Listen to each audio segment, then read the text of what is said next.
At my birthday, my dad slammed a suitcase on the table and said, "Leave now. We are tired of your arrogance." Minutes later, I was standing on the sidewalk with my luggage while my cake sat untouched on the kitchen counter. My name is Natalie Jensen. I am 27. And that was the moment I decided to stop paying my family's $2,500 monthly bills. It sounds harsh, right? The girl who always sacrificed everything for her family suddenly cutting them off on the same night they kicked her out. But that birthday was the final straw. For almost a year, I had been wiring money home every month, watching my savings shrink while their expectations grew like a bottomless pit. I had moved back once before to save them, taken extra shifts, canceled trips, even sold my car. Every time a new crisis appeared, they turned to me, not with gratitude, but with entitlement. Somewhere along the way, I stopped being a daughter and became an ATM with a heartbeat. Standing there with that suitcase in my hand, one question burned in my mind like a warning siren. If they can throw me out this easily, what else are they willing to do as long as I keep paying? Do they need me? Or just the money? 5 months after I walked away and shut down every transfer, a letter arrived that made my hands shake when I opened it. What they wrote inside shattered the last bit of hope I had left. If you have ever felt used by the people who were supposed to love you the most, stay with me until the end. Share this story, and do not miss what was written in that letter.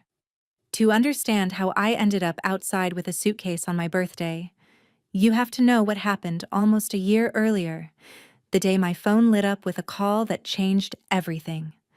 I was in my tiny city apartment, exhausted after a late meeting, when my mother's voice cracked through the line, asking if I could come home just for a while because things had gotten bad. Bad was an understatement.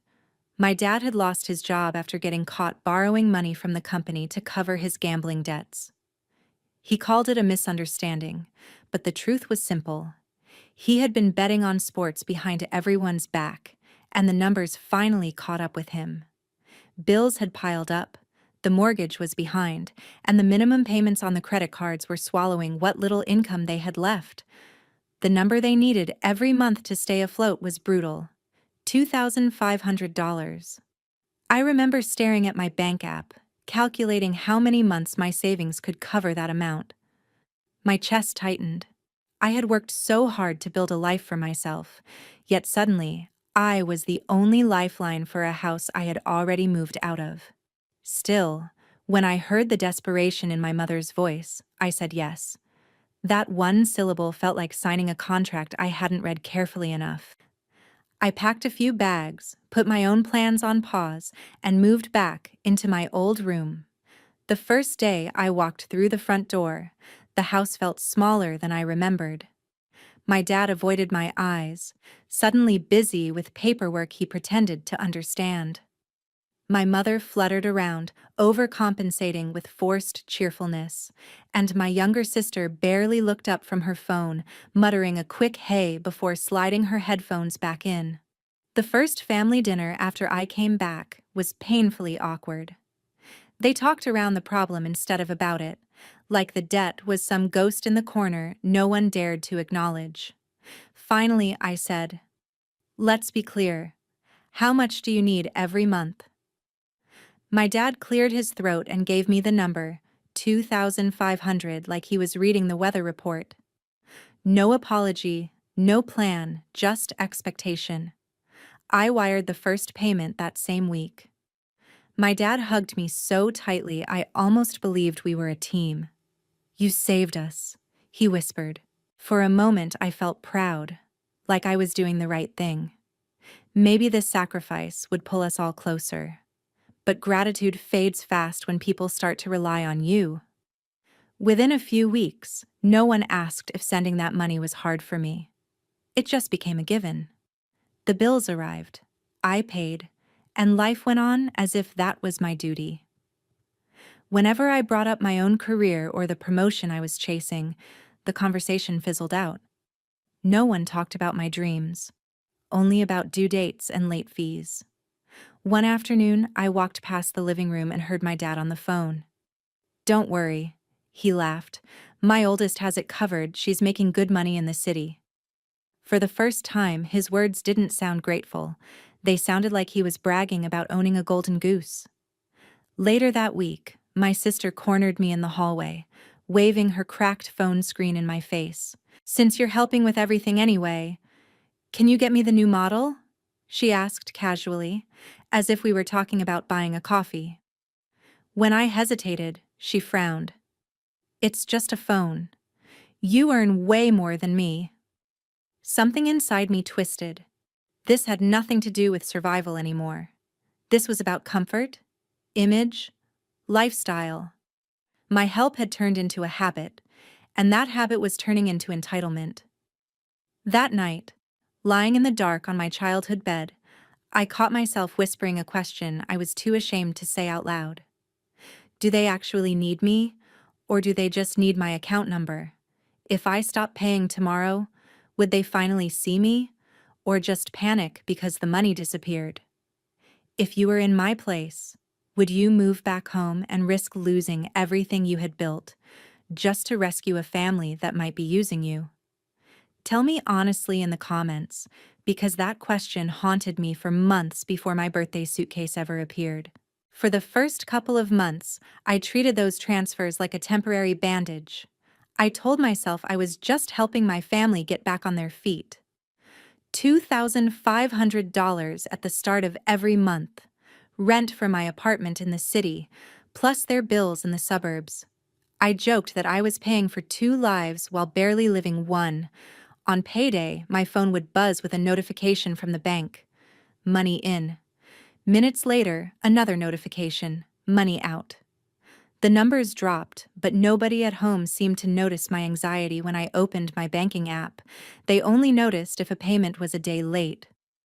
At first, I tried to handle everything like a project manager. I made spreadsheets, called creditors, negotiated lower interest rates. I cut my own costs. No more dinners out with colleagues, no more weekend getaways, no new clothes unless absolutely necessary. My friends teased me about turning into an old lady before 30, but they didn't know I was quietly keeping another household alive. One evening, as I was sorting through envelopes at the dining table, I found a stack of unpaid utility bills buried under flyers for online shopping sales. My stomach clenched. Why am I killing myself to send money if they can't even open the mail? I snapped a photo of the pile and texted my dad. "We need to talk about this." His reply came back 10 minutes later. "Relax, Nat. That's why we have you." That sentence hit harder than any insult. That's why we have you. Not that's why we're grateful for you. Not that's why we're trying harder. Just that's why we have you. Like I was a tool they had purchased. The more I paid, the more invisible I felt. My sister complained about school stress. My mother complained about my father's mood. And my father complained about everything except his own choices. No one asked, "How are you really doing?" No one asked what it felt like to sacrifice my raise, my travel, my savings. One night, after another argument about money, I closed my bedroom door and sat on the floor with my back against it, staring at the childhood trophies still lined up on my shelf.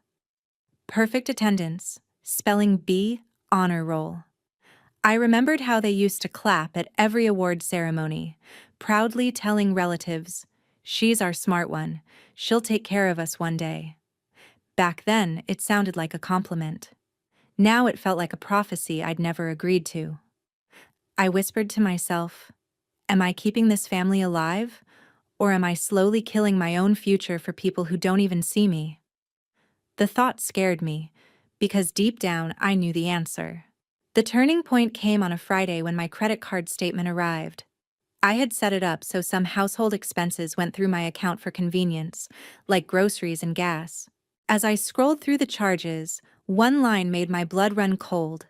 An upscale restaurant, a bill big enough to cover a week of food, charged on the same night my sister had told me she was staying late at school. When I confronted her, she shrugged. It was just a dinner with friends. I'll pay you back when I can. She said it like she was promising to return borrowed sugar, not hundreds of dollars I had worked overtime to earn. Do you know how many hours I had to stay late to make that money? I asked, my voice shaking. She rolled her eyes. You're always working anyway. What's the difference? The difference, I wanted to scream, is that I am drowning, so you can pretend nothing is wrong. Later that night, I walked past my parents' bedroom and heard my name. I paused, the door slightly ajar. My father's voice was low but clear. As long as she keeps sending the money, we'll be fine. Once my sister finishes school, we can figure the rest out. My mother sighed. But what if she stops? We can't push her too hard. She won't, he said confidently. She feels guilty. She's too responsible to walk away. I stood there frozen, the words burning into my brain. Not love, not respect. Guilt and responsibility. That was the chain they counted on to keep me there. In that moment, something dark and sharp formed inside me. A small, quiet part of me wondered what would happen if I did stop. If they had to feel even a fraction of the panic that had been sitting in my chest for months, would they finally realize what they had done, or would they just call me heartless and ungrateful? Have you ever asked yourself if you are helping someone or just enabling them to keep hurting you? I asked myself that question every night as I watched my balance drop and their demands rise. If you were me, would you keep sending that $2,500 every month, or would you let them face the consequences of their own choices? Comment what you would do, because that choice became the line between the old me and the woman I was about to become. After that night outside my parents' room, every conversation felt different, like I had discovered the script everyone else was secretly reading from. They saw me as the backup plan, the safety net, the endless wallet that would always catch them before they hit the ground. Once you see that, you cannot unsee it. I started to pull back in small ways. I still sent the money, but I stopped volunteering for extras. No more surprise transfers for my sister's shopping. No more quick payments for random subscriptions. When my dad mentioned a new gadget he wanted, I smiled politely and changed the subject. For the first time, I was testing what would happen if I didn't immediately fix everything. The silence they gave me in return was loud. My sister grew colder, my dad grumpier, my mother more anxious. The house felt like it was holding its breath, waiting to see if I would cave. One Sunday, my dad suggested we all go to the family amusement park we used to visit when we were kids. At first, I thought it was an attempt to reconnect. Part of me, the naive part that still wanted hugs instead of invoices, said yes. Maybe a day out would remind us we were more than overdue bills. Walking through the gates, I could almost see our younger selves running ahead, sticky with cotton candy, begging for one more ride. For a brief moment, I let myself remember what it felt like when my parents were just parents, not debt collectors asking their own daughter for bailouts. But reality snapped back quickly. The tickets, snacks, and parking had all gone on my card without anyone even asking first. At the food stand, my sister pointed to the most expensive combo. "Get that one," she said. I hesitated, looking at the price board. "Can we choose something cheaper this time?" I asked quietly. "Things are tight for me, too." She scoffed so loudly people turned. "Seriously, Natalie, you act like you're broke when you're literally paying everything. Just stop pretending." My dad stepped in, not to defend me, but to avoid a scene. "If she says she has it, she has it," he muttered. "Just order the food." The humiliation burned hot in my chest. It wasn't about the burgers. It was about the way they had turned my sacrifices into an obligation and my boundaries into insults. Later that evening, back at home, I called a family meeting. No more hinting, no more hoping they would notice my stress. We all sat in the living room, the TV off for once. "I'm going to say this one time," I began, trying to keep my voice steady. "I can't keep living like your personal bank. I send $2,500 every month. I pay for extras. I sacrifice my own life so we don't lose this house. I need you to act like this is a temporary emergency. not my permanent job. My dad frowned. We appreciate it, Nat, but you know your sister is still in school. I'm still looking for something stable. Just hold on a little longer. How much longer? I asked. Give me a number. A month. A year. 5 years. When does it stop? My sister rolled her eyes. You're so dramatic. You make it sound like we're monsters. This is what family does. Why are you keeping score? Because I'm the only one paying the bill, I shot back. If we are really a family, why am I the only one bleeding for it? The room went cold. My dad's jaw tightened. You think we're taking advantage of you? He said slowly, like he was tasting each word. A tiny, dangerous part of me answered before my fear could shut it down. I think you know exactly how far you can push me, and you are counting on me not having the courage to stop. Have you ever looked at people you love and suddenly realized they are comfortable hurting you as long as the benefits keep coming? That realization is like a crack in glass. At first, it is small. Then, with every new demand, every guilt trip, it spreads. That night, lying awake, another thought surfaced, sharper than guilt and more powerful than fear. If they ever force me to choose between my future and their comfort, I will choose myself. And if that choice makes me the villain in their story, so be it. If you were sitting in that living room with me, would you keep arguing, or would you start planning your exit? Comment what you think I should have done then, because my answer came on my birthday with that suitcase in my hands. The weeks leading up to my birthday felt like walking around with a hairline fracture in my chest. On the outside, nothing looked dramatically different. I still got up early, went to work, transferred money, came home to the same house and the same unspoken expectations. But inside, something had shifted. The crack from that family meeting was spreading. I started counting my life in transfers. 11 payments of $2,500. Number 12 would hit on the first of the month, just a few days after my birthday.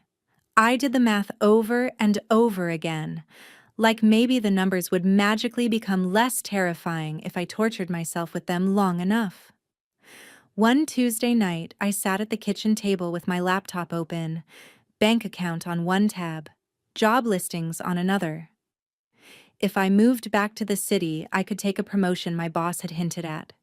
It would mean more hours, more pressure, but also a future that didn't depend on whether my father decided to start gambling again. The problem was simple.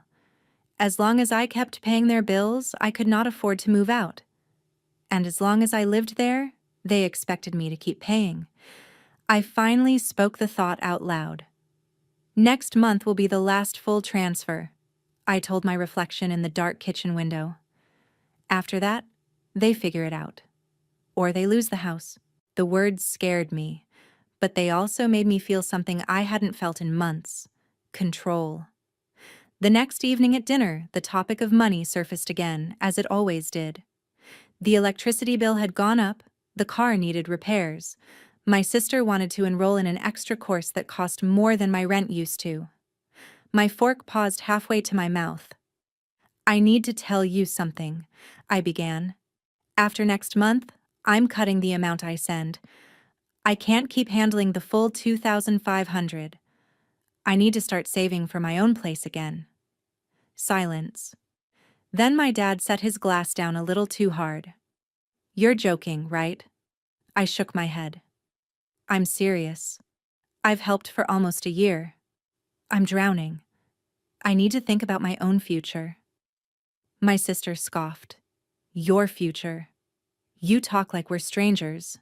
We are your family. Families help each other. Families don't turn one person into a credit card. I shot back. I never said I would abandon you. I said I can't keep paying for everything while everyone else pretends there is no problem. My dad's face hardened in a way I had never seen before.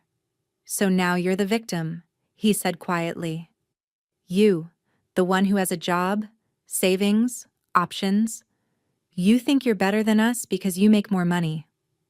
I felt my stomach drop. That's not what I said. You don't have to say it, he replied. It's in every look, every sigh, every little speech about your independence. Your arrogance is suffocating this family more than any debt. The word arrogance stung. All this time I thought I was breaking under the weight of responsibility, but in his eyes I was just an ungrateful show-off. If wanting a future where I'm not terrified of my bank balance is arrogance, then maybe I am arrogant, I said, my voice shaking. But I won't apologize for wanting more than this. My sister pushed her chair back. You know what? If you're so tired of us, just go. Nobody begged you to come here. Those words cut deeper than I expected. Not because they were true, but because a part of me had started to consider that exact option. Leaving. Letting them feel what life looked like without my monthly payments. Watching them learn, in the harshest way, that every bill I had quietly paid had a price for me too. Have you ever reached a point where you look at people you love and realize the only way to save yourself is to let them crash? That thought terrified me, but it also felt like the only honest one left. That night, I lay awake staring at the ceiling, knowing the next move I made would define everything. Part of me still hoped they would wake up, apologize, and suggest a real plan. Another part of me, the part they kept calling arrogant, was already packing in my head. I had no idea that my birthday was going to be the day they made the choice for me, loudly and cruelly, with a suitcase in front of everyone. If you were sitting at that table hearing your own father call you arrogant for trying to protect your future, what would you have done? Would you keep paying? Or would you walk away? Let me know, because my answer came sooner than I expected, and it changed all of our lives. My birthday started like any other normal day, which almost feels insulting when I think about how it ended. I woke up to my alarm, checked my phone, and for the first time in months, there was no new bill notification, no urgent message from home about money, just one text from my mother. Come straight home after work tonight. We are doing something special. For a second, I let myself breathe. Maybe they had heard me after all. Maybe the tension at dinner, the argument about my so-called arrogance, had shaken them too. A tiny part of me dared to hope that this birthday would be different, that for once it would not revolve around what I could pay for. When I walked in that evening, there were decorations, a cake on the table, and the faint smell of something burning in the oven. My mother rushed over, hugging me too tightly, talking too fast. You see, we did not forget, she kept saying. We wanted to surprise you. My sister sat on the couch scrolling on her phone, barely looking up. Nice dress, she muttered, her tone making it sound like an insult. My father stood near the dining table with his arms crossed, watching me with an expression I could not read. We ate in a strange fake cheerfulness. My mother tried to start stories about when I was little, about my first birthday cake. My sister made sarcastic comments under her breath. My father kept checking the time. Every few minutes, I felt like there was something unsaid hanging over the table, heavier than the silence we had been living in. After we finished eating, my mother brought out the cake and lit the candles. 28, she said softly. Make a wish. I closed my eyes, and for the first time in my life, my wish was not about getting a promotion or traveling, or even my family being happy. It was simple and selfish and raw. I wished to be free. Free from guilt, from responsibility, from being nothing but a walking wallet in my own home. When I opened my eyes, they all clapped weakly. My mother handed me a knife to cut the cake. For a moment, it almost felt normal. Almost. Then my father cleared his throat. Before you open your presents, he said, there is something we need to address.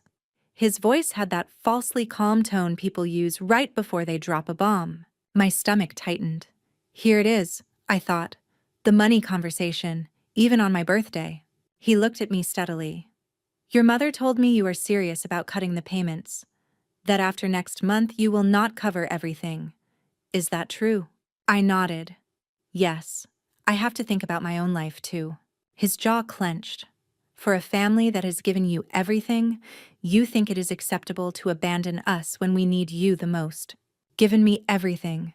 The words almost made me laugh. Instead, I said quietly, I am not abandoning you. I have been carrying all of you for almost a year. I am drowning. He exhaled sharply, like he had been waiting for that answer. You know what, Natalie? Your attitude has become unbearable.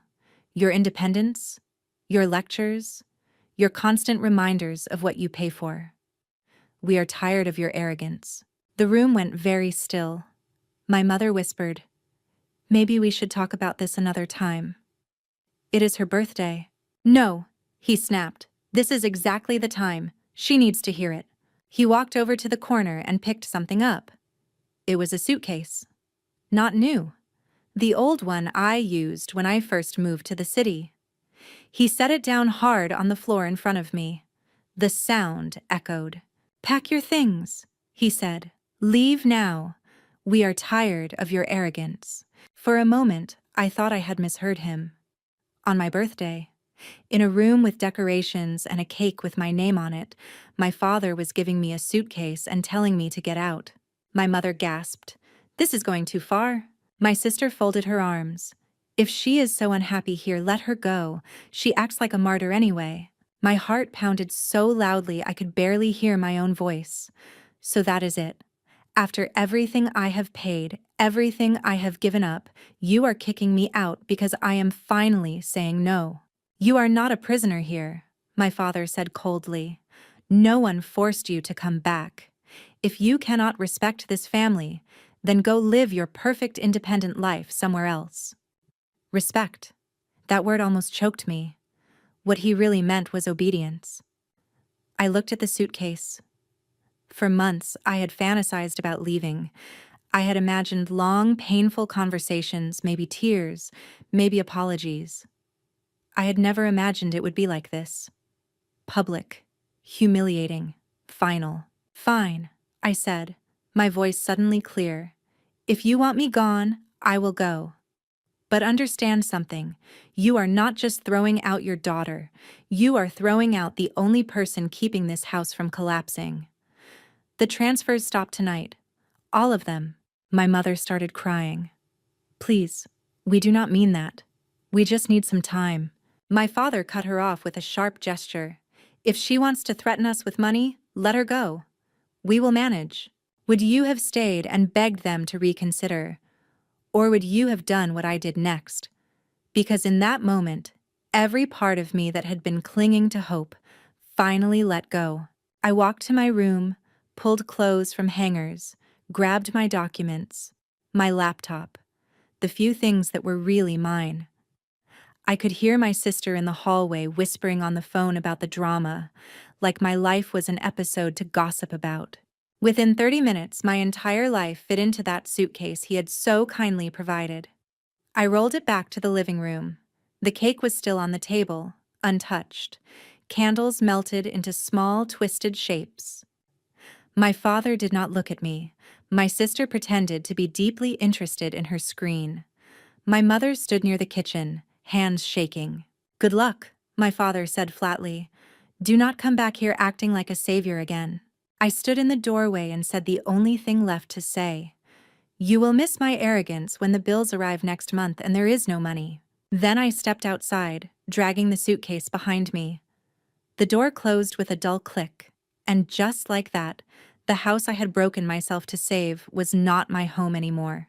Out on the sidewalk, the night felt colder than it should have.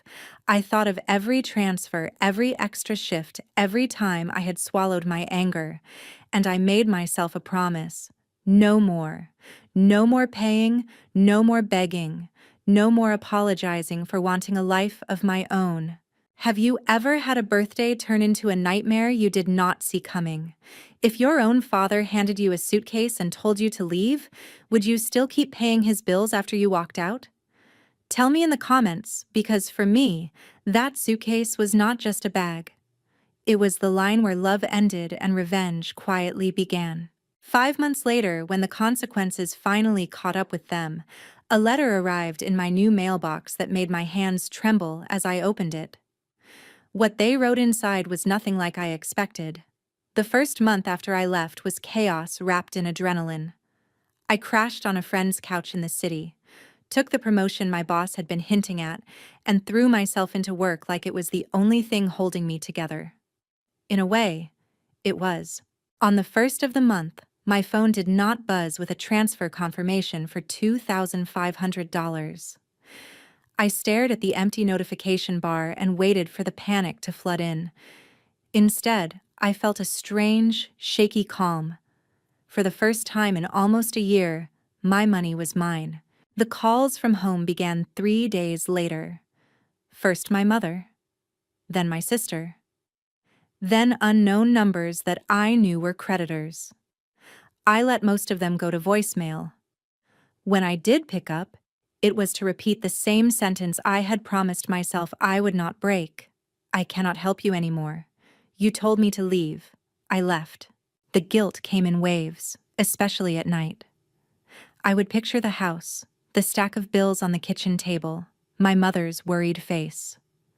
But then I would remember my father's words. We are tired of your arrogance. Leave now. And the guilt would slowly turn into something else. Not satisfaction exactly, but a cold, hard clarity. By the second month, the calls turned from pleading to angry. My sister texted me long paragraphs about how selfish I was, how her classes were at risk, how her friends were talking about her behind her back because she could not keep up with their lifestyle. At the end of one rant, she wrote, "You are ruining our lives just to teach us a lesson." I stared at the message for a long time before replying. I did not ruin your life, I wrote back. I stopped ruining mine. I blocked her after that. It felt cruel, but every conversation with them dragged me back into the role I had finally escaped. Word reached me through distant relatives and mutual friends. The mortgage fell behind again. The bank started sending serious letters. My father burned through whatever small savings they had left, trying to juggle payments the way I used to. Without my transfers, the numbers simply did not work. By the 4th month, they lost the house. I heard that they moved into a cramped rental far from their old neighborhood. My sister had to drop some classes and pick up a part-time job. My father, the man who once bragged about me as his golden goose, was seen taking on low-paying work he would have mocked when I was a teenager. Did it hurt to hear all that? Yes. But there was another feeling mixed in, one I am almost ashamed to admit. Relief. Not because they were suffering, but because for once, their reality matched the truth I had been warning them about for months. Actions finally had consequences, and then, halfway through the 5th month, the letter arrived. A plain envelope with my parents' handwriting on the front. My heart stuttered when I saw my name. For a full hour I just stared at it, afraid of what might be inside. Another guilt trip. Another demand. Another attempt to pull me back. When I finally opened it, my hand shook more than I want to admit. It was not a short note. It was several pages, written mostly in my father's messy script. The first line hit me like a punch. You were right. I read it twice to make sure I was seeing it correctly. He wrote about the foreclosure, about the humiliation of packing decades of life into boxes, about watching strangers walk through the house during the bank visits. He admitted that the first month without my transfers, he had been sure I would come back, that I would feel guilty enough to rescue them again. When I did not, he realized just how much he had depended on my fear and sense of obligation. He wrote that he knew he had crossed a line on my birthday, that giving me that suitcase was the cruelest thing he had ever done. He confessed that in that moment he cared more about winning the argument than about keeping his daughter. He described my mother crying at night, clutching old photos, saying she missed hearing my footsteps in the hallway.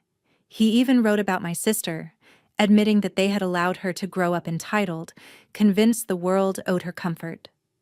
Losing the house, losing their stability, made her see for the first time how much I had done.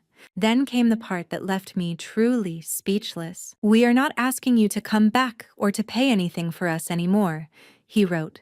"We have no right to ask after what we did. But if there is any part of you that can ever forgive us, your mother would like to hear your voice again before she dies." He added his new number, their new address, and one final line. "You were never just a wallet. We made you feel that way. And for that, there is no excuse. If I could go back to your birthday and throw that suitcase at myself instead of at you, I would." I sat there at my kitchen table in my small rented place, the letters spread out in front of me, and cried for the first time since I had left. Not the quiet, controlled tears I used to fight back in my old bedroom. Ugly, shaking sobs that came from years of pressure and duty and finally being seen. Did that letter erase everything? No. The nights I spent panicking over my bank balance, the humiliation at the amusement park, the words, "We are tired of your arrogance" on my birthday, those things did not vanish just because he wrote an apology. But for the first time, my pain had been acknowledged, not dismissed, not twisted, not blamed on my personality, named, owned. I did not call them that day. I did not run back to fix anything. Revenge, for me, was never about watching them suffer forever. It was about forcing them to live in a world where my boundaries mattered, where my no actually meant no. A week later, I sent a short reply. "I am glad you finally understand what happened," I wrote. "I am working on forgiving you, but I am not ready to see you yet. I hope you are learning to stand on your own feet." I attached nothing. No check, no transfer, no promise to help with future bills. My words were all I owed them. Maybe one day I will visit. Maybe I will sit across from them at a table in a smaller, humbler home and talk about how we broke each other and what it took to stop. Or maybe my closure is this moment, sitting alone, knowing I did not let them drag me back into that cage even after they finally apologized. If your family treated you the way mine did, using your love as a credit line until you broke, would you forgive them after a letter like that? Would you call, visit, pay, or would you keep your distance and protect the life you nearly lost? Tell me what you think they really deserved. Should I have given them another chance? Or was walking away and keeping my money and my sanity the only ending that makes sense? Your answer might help someone else who is standing at the same crossroads right now, holding their own suitcase, wondering if choosing themselves makes them heartless or finally free.